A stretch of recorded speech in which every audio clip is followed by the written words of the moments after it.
Hello বন্ধুরা, welcome to my channel Preeti lifestyle. আবার নিয়ে চলে এসেছি তোমাদের জন্য কুকিং ভিডিওতে। চলো শুরু করা যাক। ভিজিয়ে রাখা রাজমাটা আর 3টে মিডিয়াম সাইজের আলু কেটে রাখা প্রেসারে দিয়ে পরিমাণ মতো জল দিয়ে তার মধ্যে নুন দিতে হবে।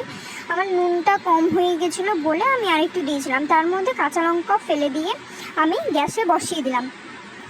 তারপর কয়েকটা কাঁচা লঙ্কা কেটে রাখতে হবে আর একটা বড় মিডিয়াম সাইজের টমেটো কেটে রাখতে হবে। 5-6টা সিটি মারার পরে নামিয়ে নিতে হবে। দেখতে হবে কেমন সিদ্ধ হয়েছে। আমারটা দেখো খুব সুন্দর সিদ্ধ হয়ে গেছে। তারপরে গ্যাসে কড়াই বসিয়ে কড়াইয়ের মধ্যে সর্ষের তেল দিয়ে তেলটা গরম হয়ে গেলে কেটে রাখা টমেটো কুচি, কেটে রাখা কাঁচা লঙ্কা কুচি দিয়ে দিতে হবে। দিয়ে একটু পরিমাণ মতো হলুদ আর লবণ দিয়ে নাড়াচাড়া করতে হবে। নাড়াচাড়া করার পরে হালকা সামান্য একটু জল দিয়ে সেটাকে নাড়তে থাকতে হবে যাতে টমেটোগুলো গলে যায়।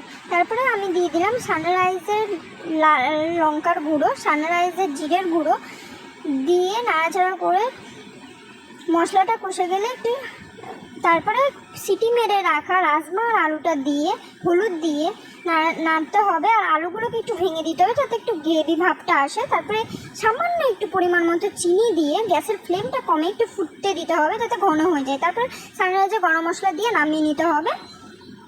আমাদের তৈরি রাজমা মশলা কারি। টাটা, দেখা হচ্ছে পরের ভিডিওতে। সঙ্গে থেকো, চ্যানেলটাকে অবশ্যই সাবস্ক্রাইব করে দিও।